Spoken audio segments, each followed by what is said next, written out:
जिंदगी एक कहानी है जो कभी कभी दर्द भरी होती है और कभी वो कहानी हमारे अंदर एक गहरा असर छोड़ देती है।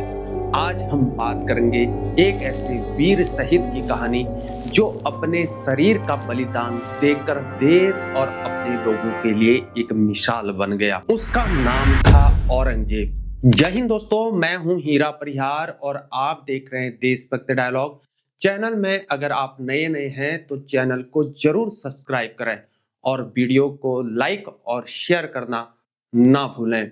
दोस्तों, यह कहानी एक ऐसे जवान की है जिसका नाम सुनते ही दिल में एक साथ गर्व और दर्द उभरता है।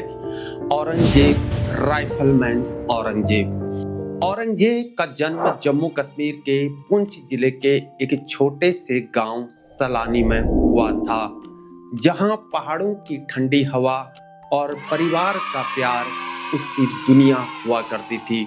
उसका जन्म एक ऐसे परिवार में हुआ था जहां उसके पिता मोहम्मद हनीफ खुद एक फौजी रहे थे और शायद इसी वजह से औरंगजेब के दिल में भी फौज में जाने का जुनून था।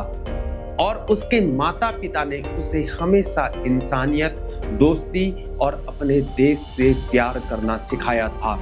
जहां एक छोटा सा लड़का अपने माँ बाप के साथ रहता था और वह अपने भाइयों के साथ खेला करता था, अपनी माँ के हाथों का खाना खाता और बोलता, माँ मैं भी पापा की तरह देश के लिए कुछ करूँगा। उनके विचार असाधारण थे। छोटे से गांव में अपना जीवन जीते हुए औरंगजेब को हमेशा यह एहसास था कि एक दिन उसे कुछ बड़ा करना है। उसकी आंखों में सपने थे और दिल में अपने देश की खुशी के लिए कुछ बड़ा करने का जज्बा था। बचपन से ही उनके दिल में देशभक्ति का जज्बा कूट कूट कर भरा था। उन्होंने भारतीय सेना में शामिल होने का सपना देखा और उसे पूरा करने के लिए कड़ी मेहनत करी और 24 साल की उम्र में Aurangzeb 4 Jammu and Kashmir light infantry regiment का हिस्सा बना और भारतीय सेना में भर्ती होकर अपने सपने को अंततः साकार किया। उसके गांव वालों के लिए वह एक हीरो था, एक उम्मीद की किरण था। अब औरंगजेब को 54 राष्ट्रीय राइफल्स में पोस्टिंग भेजा गया। यह इलाका सूफिया का था और यह इलाका आतंकवादियों के लिए एक छुपा हुआ गढ़ हुआ करता था। लम्हों में बदलाव आता है जब उसकी जिंदगी में एक मुसीबत का सामना होने वाला था। 14 जून 2018 का यह दिन भारतीय सेना के इतिहास में हमेशा याद रखा जाएगा।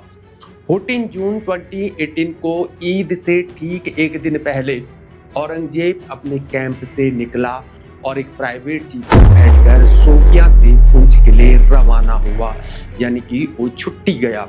उसके दिल में ईद की खुशी थी और माँ के हाथों का सेवैया खाने की तमन्ना भी थी। पर किस्मत के लिखे को कौन टाल सकता है। हर जंग का एक अंत जरूर होता है और औरंगजेब की जंग का अंत उस दिन आ गया जब औरंगजेब ईद के लिए अपने घर जाने के लिए निकले थे और रास्ते में आतंकवादियों ने उसकी जीप को रोक लिया। 4 आतंकी, जिनमें से 2 जैश-ए मोहम्मद के और 2 हिजबुल मुजाहिदीन के थे, और उसे अगवा कर दिया गया। आतंकवादियों ने उनसे पूछताछ की, यातनाएं दी, लेकिन औरंगजेब ने अपना सिर झुकने से इनकार कर दिया। उन्होंने उससे पूछा, तेरा नाम क्या है? और औरंगजेब ने बिल्कुल कड़क जवाब दिया, मेरा नाम औरंगजेब है, औरंगजेब। आतंकवादियों ने पूछा, तुमने समीर टाइगर को क्यों मारा? और औरंगजेब ने हिम्मत से अपनी जान की परवाह किए बिना कहा, मैं अपने देश के लिए लड़ता हूँ। लड़ते लड़ते जब उसकी ताकत थक गई थी और उसका तन और मन चूक गया था, तब भी उसके चेहरे पर एक शिद्दत थी। वह जंग लड़ रहा था। जब जंग अपने अंजाम की ओर पहुंच चुकी थी, आतंकवादियों ने उसके सिर और गर्दन में गोली मार दी और वह देश के लिए बलिदान हो गया। उसकी जान गई, लेकिन उसका नाम और उसकी कहानी हमेशा के लिए अमर हो गई।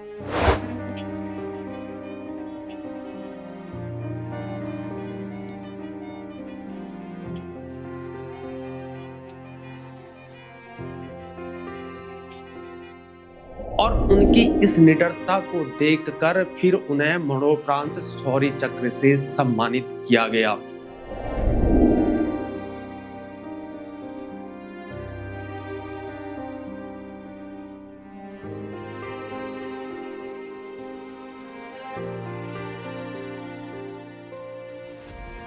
जहां औरंगजेब मेजर रोहित शुक्ला की टीम का हिस्सा हुआ करते थे, जिन्होंने हिजबुल मुजाहिदीन के खतरनाक आतंकवादी समीर टाइगर को मारा था।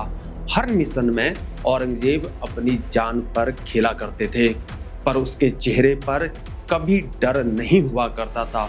उसके साथी यही कहा करते थे, औरंगजेब के साथ होते हुए हमें हिम्मत मिला करती थी। और औरंगजेब ने 44 राष्ट्रीय राइफल्स का हिस्सा बनकर उन आतंकवादियों से लड़ाई लड़ी। उनकी बहादुरी ने उन्हें उनकी यूनिट का हीरो बना दिया। दोस्तों, यह कहानी उस वीर सपूत की है जिसने अपने देश के लिए अपने प्राणों की आहुति दे दी। यह कहानी है शहीद औरंगजेब की, जिनका बलिदान आज भी हमारे दिलों में जीवित है। औरंगजेब भारतीय सेना के 44 राष्ट्रीय राइफल्स के एक बहादुर जवान, जिन्होंने अपनी जान देकर हमें यह सिखाया कि देशभक्ति केवल शब्दों में नहीं होती है, बल्कि उनके कर्मों में होती है। देशभक्ति केवल शब्दों तक सीमित नहीं होनी चाहिए कभी भी, बल्कि उसे कर्मों में बदलना भी बहुत जरूरी है। कर्मों में बदलना चाहिए। शहीद औरंगजेब एक नाम नहीं है, बल्कि वह एक विचार है, एक प्रेरणा है, जो हमें यह सिखाते हैं कि देश से बड़ा कुछ नहीं होता है। आइए हम उनके बलिदान को याद रखें और उनके आदर्शों को अपने जीवन में अपनाएं। वीर वह नहीं जो जीत कर जीवन जिए, वीर वह है जो अपने देश के लिए अपनी जान देने का जुनून रखें। दोस्तों, यह जानकारी अगर आपको अच्छी लगी, यह वीडियो अगर आपको अच्छी लगी, तो चैनल को जरूर सब्सक्राइब करें। चैनल को सब्सक्राइब करना ना भूलें, वीडियो को शेयर करें, चैनल को शेयर करें। आज के लिए इतना ही। बने रहिए हमारे साथ। जय हिंद, जय भारत, वंदे मातरम, भारत माता की जय।